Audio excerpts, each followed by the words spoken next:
Hola, benvinguts, benvinguts. Avui veurem com fer servir el programa ImageJ i quantificar àrees. Doncs en primer lloc, ImageJ és un programa de processament d'imatges. És un programa gratuït i per això és de bastant interès.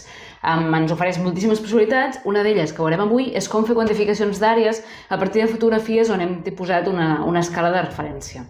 En la descripció teniu el link de descàrrega d'ImageJ, tot i que tal qual posant ImageJ al Google us sortirà un dels primers enllaços, això que us mostro a la pantalla, d'acord? I aquí aniríem a descarregar, seleccioneu l'opció en funció del vostre sistema operatiu. Directament és una carpeta que la descomprimiu i ja podeu utilitzar el programa, d'acord? Anem a veure com funciona.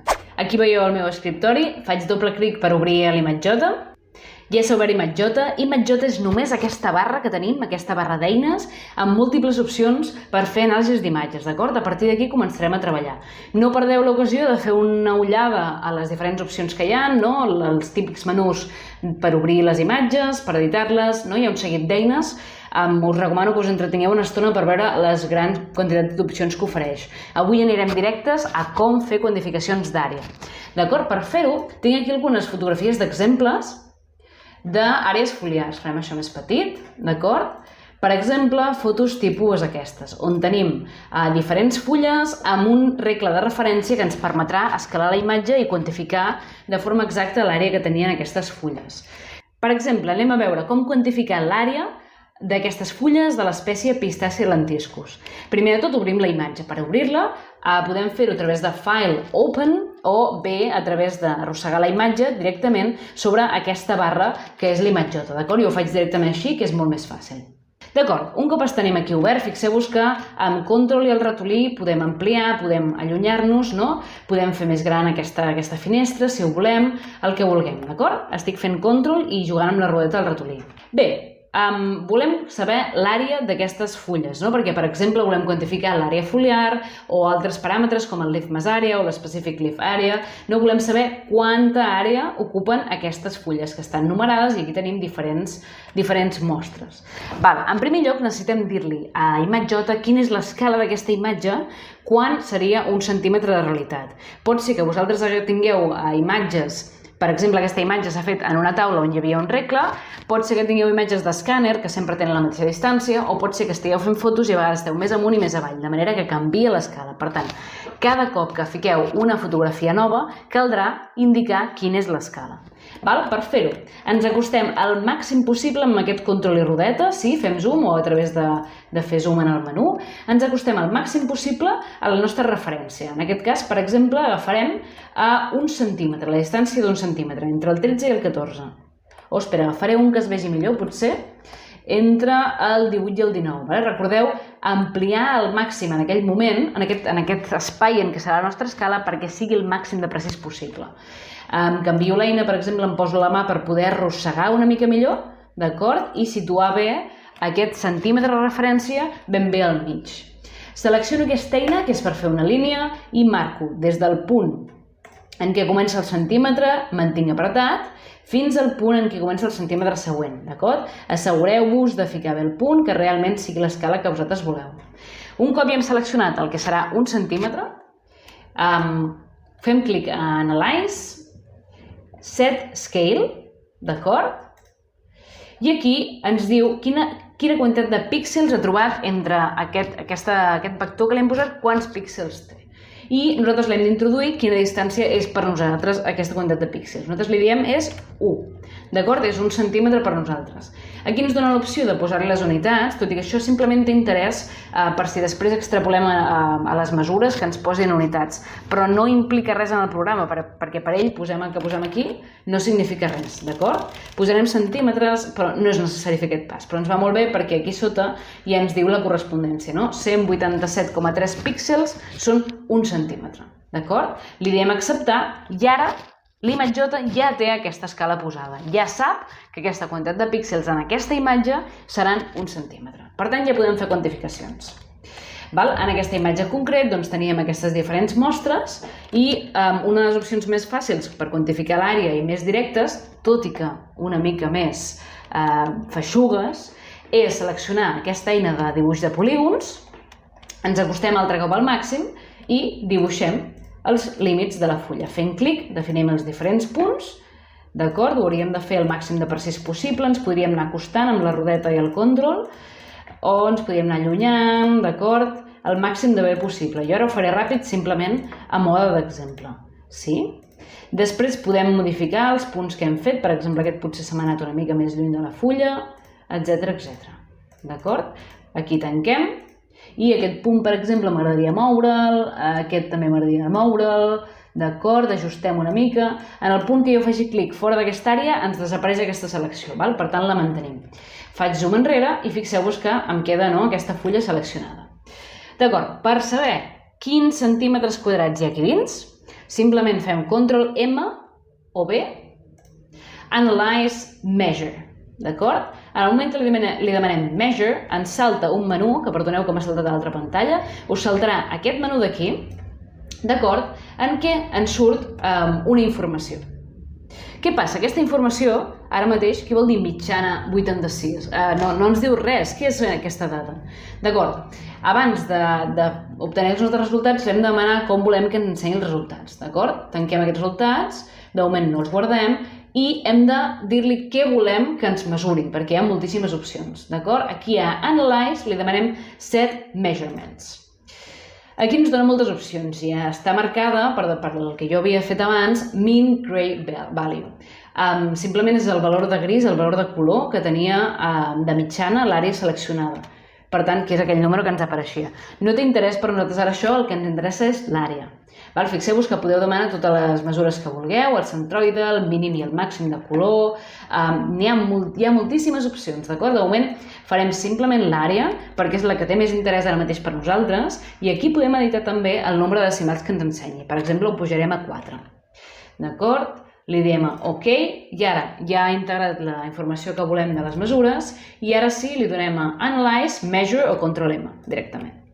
D'acord? Fixeu-vos que ara ens surt àrea i ens surt 2,46. Aquest 2,46, com que l'hem introduït la referència, que eren en centímetres, és centímetres quadrats, d'acord? Per tant, aquesta àrea fa 2,46 centímetres quadrats. Ja tenim l'àrea d'aquesta fulla. Recordeu sempre que dependrà de l'escala que hem introduït, sí? I que potser us interessa, si són àrees més petites, allargar el número de decimals per tenir números més precisos. Per treure aquest número d'aquí, copiar i enganxar directament en un Excel o el full de càlcul que estigueu, l'eina de recollida de dades que estigueu fent servir. Si mantenim això obert, al moment, jo ara, per exemple, em torno aquí, clico fora, em desapareix la selecció i puc anar a la següent fulla, d'acord? Fer el mateix procediment, ho faré ràpid i mal fet, d'acord? Ho hauríem de fer bé, perquè si no tindrem resultats erronis. Tanco l'àrea, tiro enrere i faig Ctrl M i fixeu-vos que automàticament ja m'ha aparegut el següent valor aquí de l'àrea. Bé, hem vist una opció de com quantificar l'àrea. Us he dit, aquesta és molt laboriosa, d'acord? Segons quin tipus d'imatges tingueu, potser és la que us convé més. Hi ha altres opcions que ens poden facilitar la feina. Anem a veure-les ràpidament. Una opció per anar més ràpid és intentar separar aquestes àrees foliars respecte al fons. Si hem fet bé la fotografia i tenim un alt contrast, ho podrem aconseguir fàcilment i no haurem d'anar punt per punt definint els límits de la fulla, sinó que automàticament podrem ja seleccionar aquesta àrea que, per exemple, en aquests casos, que són fulles, tenen un color verd molt diferent del color blanc del fons, sí? Llavors, per fer-ho, tenim un seguit d'eines que a vegades haureu de jugar més o menys en funció del contrast que tingueu, d'acord? Ara veurem un exemple. Però tenim un seguit d'eines que es troben aquí a Image que ens permeten transformar la nostra imatge de forma que guanyem més contrast o menys i puguem separar entre les diferents formes. Així a lo bèstia, una primera eina que tenim és la de convertir en binari. Ho trobem aquí a Process, aquí a binari, li demanem que ho faci binari, és a dir, que converteixi aquesta imatge en una imatge de dos colors, negre i blanc. Li demanem, a veure què tal surt. D'acord, ens ha convertit a binari i fixeu-vos que en aquest cas la fotografia estava molt ben feta perquè teníem un molt bon contrast de fons i he identificat el color de la fulla com un color diferent de la resta. Al fer aquesta conversió de dos colors ens separa molt bé el que és la fulla i el que no ho és. Ara, quan ja tenim aquests dos colors i la selecció en negre, només cal que anem aquí a la vareta màgica, seleccionem la fulla i fixeu-vos que automàticament, reviseu fent zoom, ens ha marcat en groc ja aquesta àrea. Li donem com abans a Ctrl M o Analyze Measure, I recordeu que si no tanquem la imatge i l'escala és la mateixa, no cal que li tornem a dir a fer set scale. L'escala es manté per la imatge, d'acord? I ara, a l'haver fet Ctrl M, ens ha aparegut aquí a resultats la nova àrea. Recordeu que aquesta mesura número 1 era també aquesta fulla feta amb el procediment de polígon, d'acord? Ara l'hem fet amb això del binari i ens ha sortit finalment un resultat molt similar. Ens ha sortit una mica més d'àrea. Per mi té més fiabilitat aquest mètode que el que hem fet servir abans. Us recomano que, si us és possible, feu servir això, perquè a més és molt més reproduïble i molt més automàtic. Sí? Per mesurar les altres àrees, doncs fem clic amb la vareta màgica a la següent fulla, Ctrl M i ens van apareixent aquí. Ctrl M, faig clic aquesta, Ctrl M, Ctrl M, Ctrl M, Ctrl M i Ctrl M. Ja les tenim totes, d'acord? I ara que ja les tenim totes, doncs podem copiar aquest conjunt de dades a un Excel i a partir d'allà seguint analitzant els resultats. És possible que això no vagi tan bé, que la vostra imatge no tingui un contrast tan bo per permetre-us que aquest Make Binary funcioni. Estratègies, n'hi ha moltíssimes, podeu anar jugant, us explico unes quantes eines que podeu tenir a l'abast, de manera que podeu jugar en funció de com sigui la vostra imatge.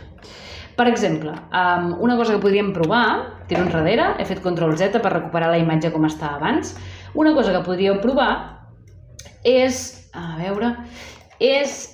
seleccionar només l'àrea de la fulla per si de cas teniu alguna cosa de fons que està tenint algun altre color que interfereix aquest Make Binary. Per fer-ho, seleccionem el rectangle i ens fixem només en aquesta fulla, per exemple, i fem retallar. Que ho tenim aquí, a Image Crop, que és aquest Ctrl-Shift-X. Image Crop ens farà una retallada d'aquesta imatge. I l'Image Crop és molt amable, ens manté l'escala. De totes maneres, si teniu dubtes, comproveu sempre amb una àrea de referència, d'acord?